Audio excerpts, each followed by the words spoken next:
नमस्ते फ्रेंड्स। ऑर्गेनोन की इस जर्नी में हम आगे बढ़ते हैं। हमने जाना सोरा क्या है, सोरिक डिजीज क्या है, कहाँ से आता है, और अभी हम चल रहे हैं केस टेकिंग में कि केस टेकिंग में आगे के एफोरिज्म ने जैसे हमने समझा कि क्या क्या सवाल पूछने हैं, तो उसको हम डिटेल में ही लेते हैं with the blessings of our teacher guru and almighty. तो let's see aphorism number 89। When the patient has by these details, for it is on him we have chiefly to rely for a description of his sensation, to accept in case of faint disease, has by these details given of his own accord, and in the answer to inquiries furnishes the requisite information and traced a tolerably perfect picture of disease, the physician is at liberty and obliged to ask more precise, more special questions. तो हमारा जो chief relay है of inquiry वो कौन है? Patient है। तो Hanuman sir बोले कि सेंसेशन जो है, अगर पेशेंट को फील क्या हो रहा है वो कौन बताएगा? Patient himself. तो पेशेंट क्या सोच रहा है, क्या फील कर रहा है, ये हमें पेशेंट ही अच्छे से बता सकता है। तो पेशेंट की mental as well as physical condition as well as his life, जब हम ये सब मिलाते हैं तब टोटालिटी बनती है। तो ये टोटालिटी चीफली रिले है पेशेंट के डिस्क्रिप्शन के, पेशेंट क्या फील कर रहा है। Accept in case of paying disease, paying यानी नाटक करना, फेइंग यानी बीमारी है नहीं पर बीमारी का ढोंग करना। कि ज्यादातर हम देखते हैं कि अगर कुछ काम करना नहीं है हमें, तो हम क्या कहेंगे? मेरा सर दुख रहा है, मुझे नहीं करना है। मेरा पेट दुख रहा है, मुझे नहीं करना है। मुझे बैक पेन हो रहा है, मुझे नहीं करना है। तो ये क्या है ना, ये फिंग फिंग डिजीज बोलते हैं इसको, कि जो रियल डिजीज नहीं है पर बीमार होने का ढोंग कर रहे है। तो अगर बोल रहे कि पेशेंट ने अपनी जो है आंसर दे दिया है, पूरी डिटेल्स में डिस्क्राइब कर दिया है, और जब वो अनुमति देगा हमें कि if he allows us accord us to answer and furnish the requisite information, कि आगे की जो इंफॉर्मेशन है, अभी भी फिजिशियन अगर फील करता है कि मुझे पूरी इंफॉर्मेशन नहीं मिली है, मुझे और प्रिसाइज चाहिए, then physician is free to ask. Physician के पास वो लिबर्टी है कि वो क्वेश्चन को पूछ सकते हैं। जैसे हमने आगे के एफोरिज्म में समझा कि हमें we should not ask the question in yes और नो, कि हमें लीडिंग क्वेश्चन नहीं पूछने हैं जिसमें आंसर यस और नो आता है। तो जब पूरा हो गया, पूरी लाइफ फिजिशियन पेशेंट जितना जानता था, पेशेंट जितना समझ पा रहा था, वो उसने सब कुछ बता दिया। फिर अभी भी अगर फिजिशियन को ऐसा लगता है कि मुझे मोर प्रिसाइज पूछना है, देन वो स्पेशल क्वेश्चन पूछ सकता है। तो स्पेशल क्वेश्चन किस प्रकार के हैं? For example, how often are his bowels moved, कि उसको कितनी बार मोशन जाना पड़ता है, कितनी बार वॉशरूम जाना पड़ता है। What is the exact character of stool, stool का कैरेक्टर कैसा है? येलो है, वाइट है, म्यूकस वाला है, विदाउट म्यूकस है, अनडाइजेस्टेड फूड पार्टिकल है, ग्रीनिश है, रेडिश है, वाटरी है, सेमी सॉलिड है, हार्ड है, शिपडंग लाइक है। तो ये सब जो है कैरेक्टरिस्टिक हम पूछ सकते हैं पेशेंट को। कैसे? Did the whitish evacuation consist of mucus और फिसिस, जैसे अभी हमने समझा कि जो एवेक्यूएशन यानी कि स्टूल जो है वो कैसा है, अगर वाइटिश है तो उसमें म्यूकस है या ब्राउनिश फिसिस है। हैड ही और had he not pen during the evacuation, उसको मोशन जाने में दर्द हो रहा है, abdominal cramp, intestinal cramp, large intestine, और एनल पेन। क्योंकि बहुत पेशेंट बोलते हैं ना कि स्टूल से पहले पेट में दर्द होता है, फिर स्टूल जाना होता है। The if there is a if some has pain at anus after stool, pain at anus before stool, what was their exact character and where were they seated?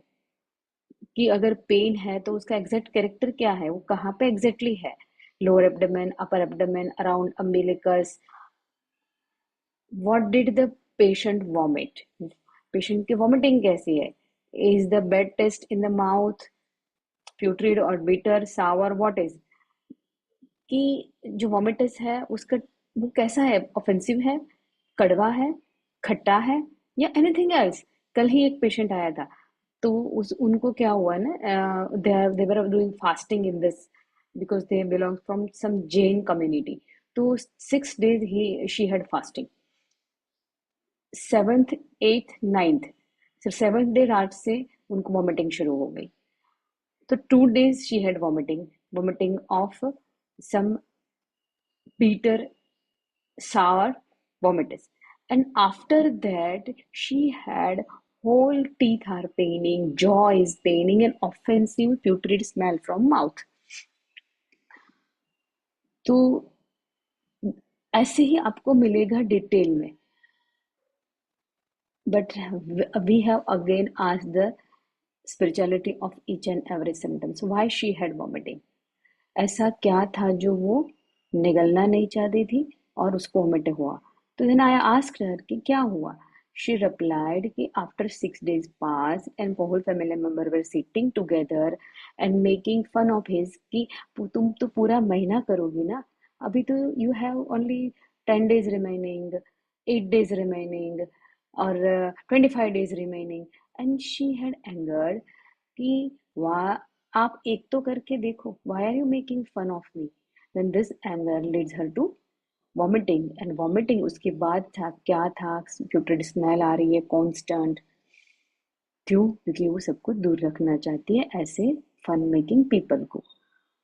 Before और आफ्टर ईटिंग, वॉमिटिंग कब है, before है, after eating है, during eating है,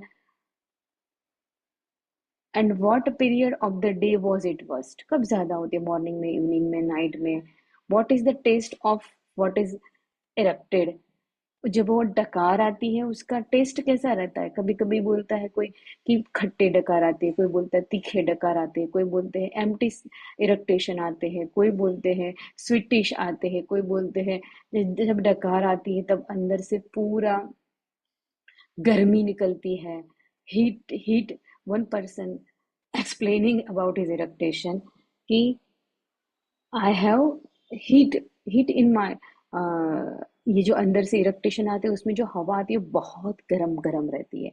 तो हमें detail में पूछना है, सिर्फ बंदे ने बता दिया मुझे फ्लैटुलेंस है, इरेक्टेशन है, वॉमिटिंग है, तो उसको ऐसे नहीं लेना। We have to ask description of what type of vomiting, what type of stool, what type of irritation, what is its color when, sorry, what does the urine only become turbid on standing, अगर urine pass हुआ तो वो urine turbid है, clear है।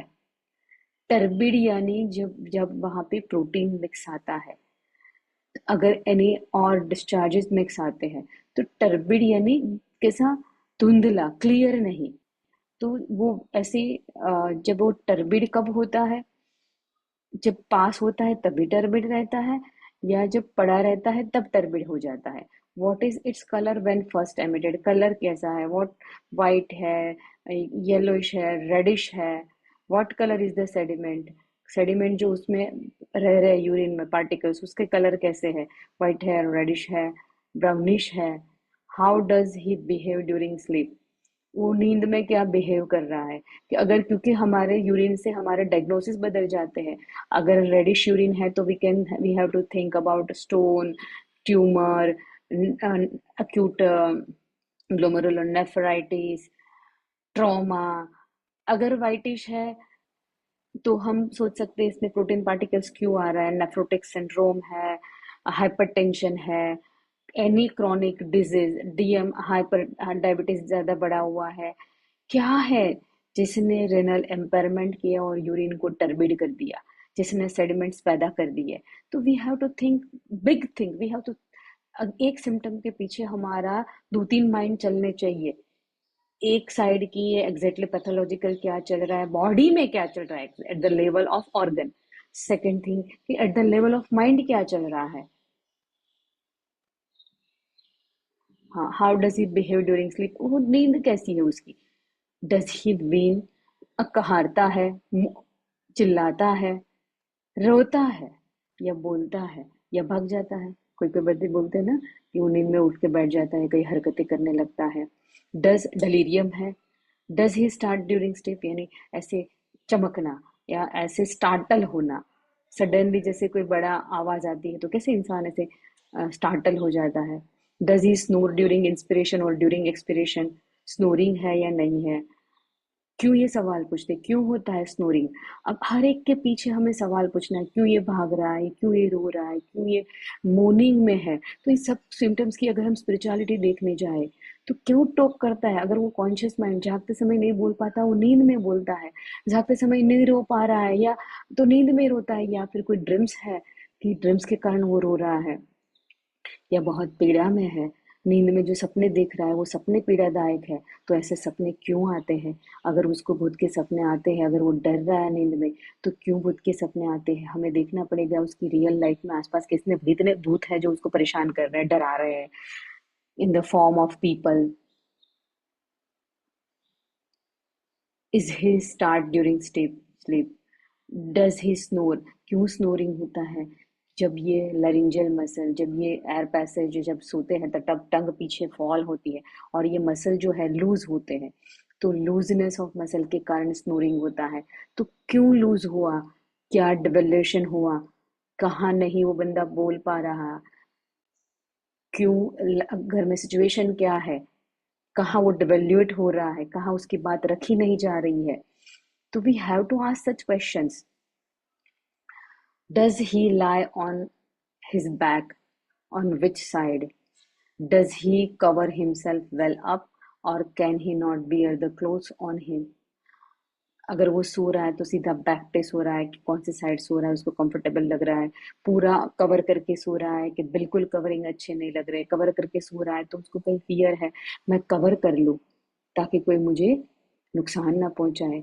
और नहीं चाहिए covering, अभी मुझे कोई टच नहीं चाहिए, I want everyone away from me. Anything. Does he easily awake or does he sleep too soundly?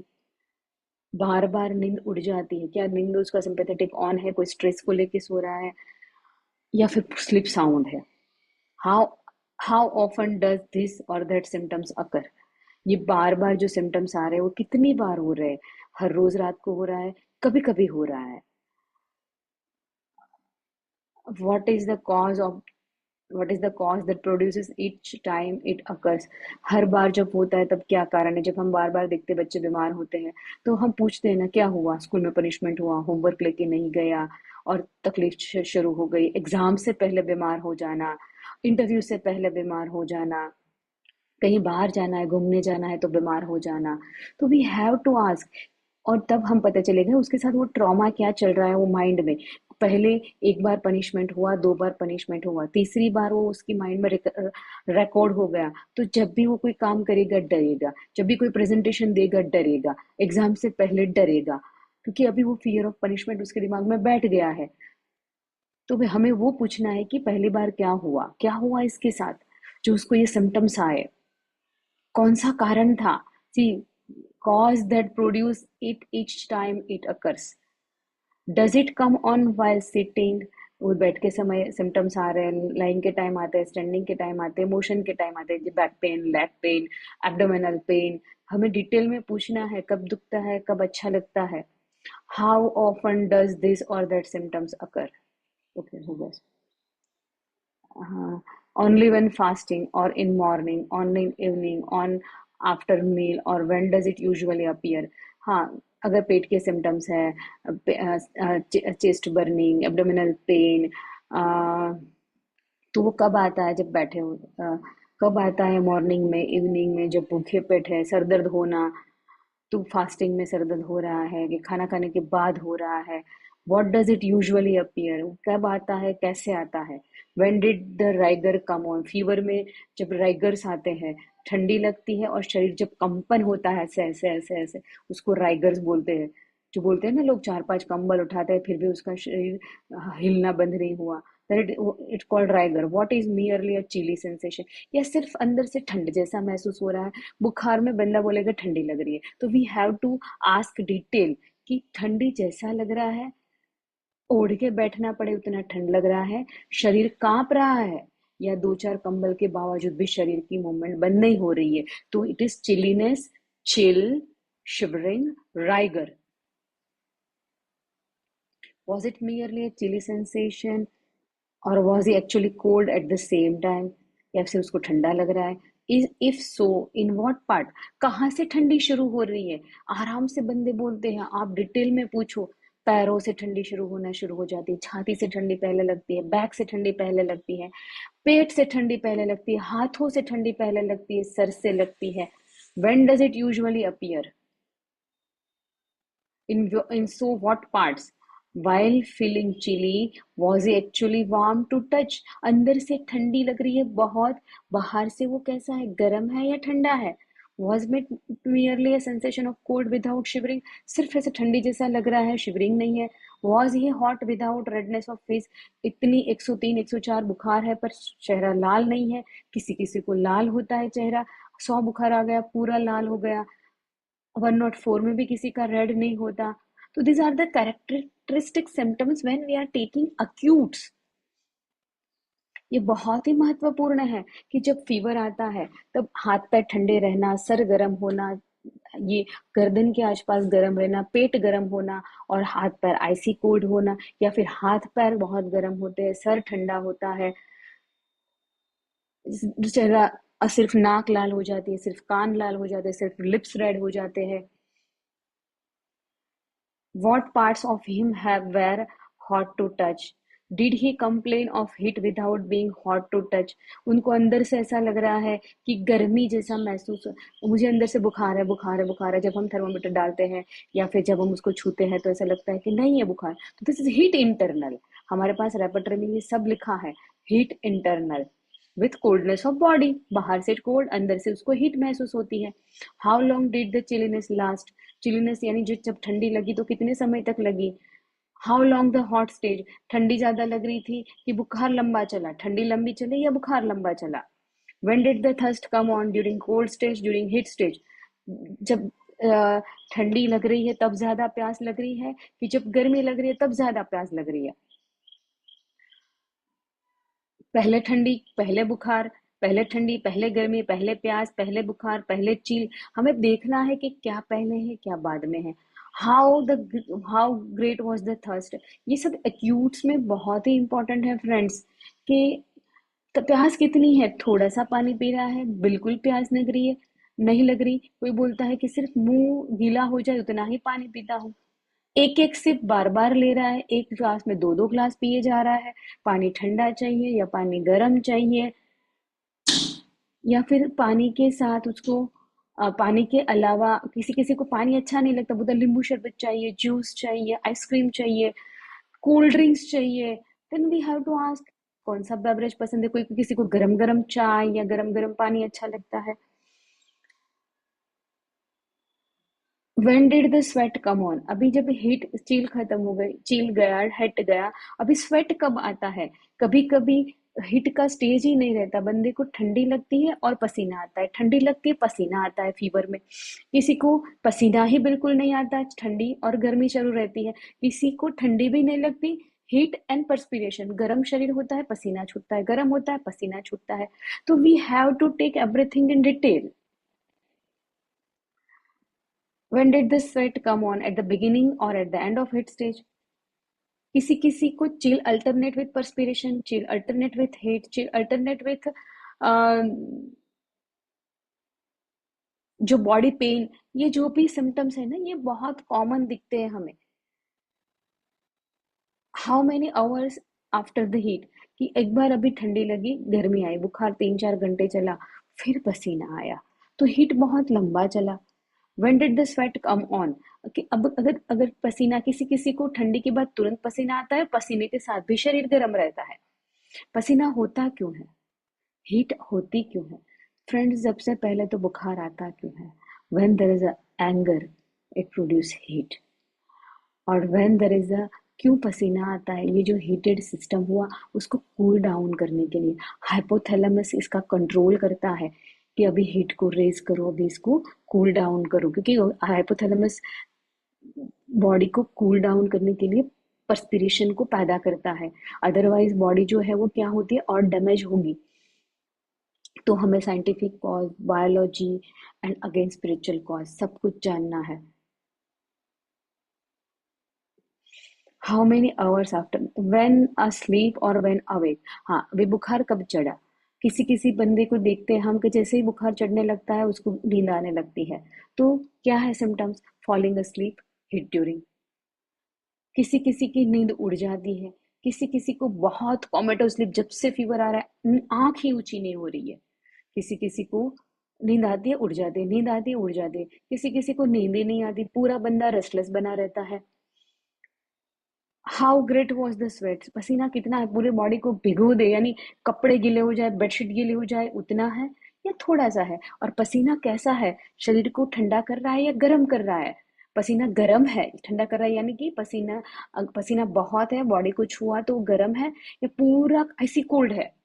कौन से पार्ट पे ज्यादा है, सर पे, पैरों पे, हाथ पे? How did it smell? What does he complain before और during cold stage? What during the hot stage? Hot stage के टाइम क्या क्या उनकी कंप्लेन है? सर दर्द है, छाती में दर्द है, पल्पिटेशन है, एपेटाइट है, कि किसी किसी को फीवर में ही बहुत भूख लगती है, किसी किसी को बिल्कुल भूख नहीं लगती, किसी किसी को नोजिया होता है, वॉमिटिंग होता है, बॉडी पेन होता है, बैक पेन होता है, ईयर पेन। हमें सब कुछ पूछना है डिटेल में। पसीने की स्मेल कैसी है? खट्टी है, गंदी है, या स्मेलिंग नहीं है? What after eat? पसीने के बाद क्या? What during and after stay? What a sweating stage? So friends, we have to ask everything in detail. In woman, अगर वो woman है तो not the character of menstruation and other discharges. Woman के other जो discharges वो क्या क्या है? मेंस्ट्रुएशन, तो मेंसेस कैसा है? मेंसेस का कलर कैसा है? रेड है, ब्लैक है, ब्राउन है, कॉफी ब्राउन है, मरून कलर है, डार्क रेड है, क्लॉट्स नहीं है, वाटरी है, एकदम ब्राइट रेड है, पेनफुल, विथ पेन है, विदाउट पेन है, कोरोडिंग है, एक्सक्रूरिएटिंग, यानी कि जो डिस्चार्ज है वो एक्रिड है। एक्रिड यानी कि जब पीरियड्स आते हैं तब फीमेल कंप्लेन करती है, बहुत ज्यादा खुजली होती है, सब छिल जाता है, तो वहां मेंसेस हम एक्रिड लेना है। You same in leucorrhoea. Leucorrhoea white है, क्रीमिश है, ग्रीनिश है, येलोइश है, कर्डी यानी दही जैसा है, क्रीम जैसा है, सावर स्मेलिंग है, ऑफेंसिव स्मेलिंग है, रेडिश है, ब्राउनिश है, विथ पेन है, विदाउट पेन है, एक्रीड है, कि जब किसी किसी को हम सुनते हैं ना कि लुकोरिया जब होता है तब खुजली आना, बाहर का सब छिल जाना, इवन अंडर गारमेंट्स में हॉल हो जाना, ये सब क्या है? लिकोरिया बहुत ज्यादा एक्रीड है, लिकोरिया हॉट है, प्रोफ्यूज है, एकदम वाटरी है। ये क्या है? तो फिर फ्रेंड्स हमें ये डिटेल जानना है। ये जनरल्स है, पर अगर लिकोरिया होता ही क्या है, क्यों उसको लिकोरिया हुआ, हस्बैंड के साथ रिलेशंस क्या है, जब भी वह सेपरेशन आएगी वुमन, सर्विक्स डैमेज होगा, वजाइना में प्रॉब्लम आएगा, म्यूकोजा उसका डैमेज होगा, तब जाके लुकोरिया होगा। Then we have to ask what is the relation with partner, how is the relation with partner. तो फ्रेंड्स हमें हर एक डिजीज के स्पिरिचुअल कॉज को भी जानना है, और उसके बायोलॉजिकल कॉज के भी जानना है, पैथोलॉजी भी जानना है। होम्योपैथी का माथा हर जगह पर घूमना चाहिए, उसके सारे सेंसेस अलर्ट होने चाहिए। Thank you very much. Thank you.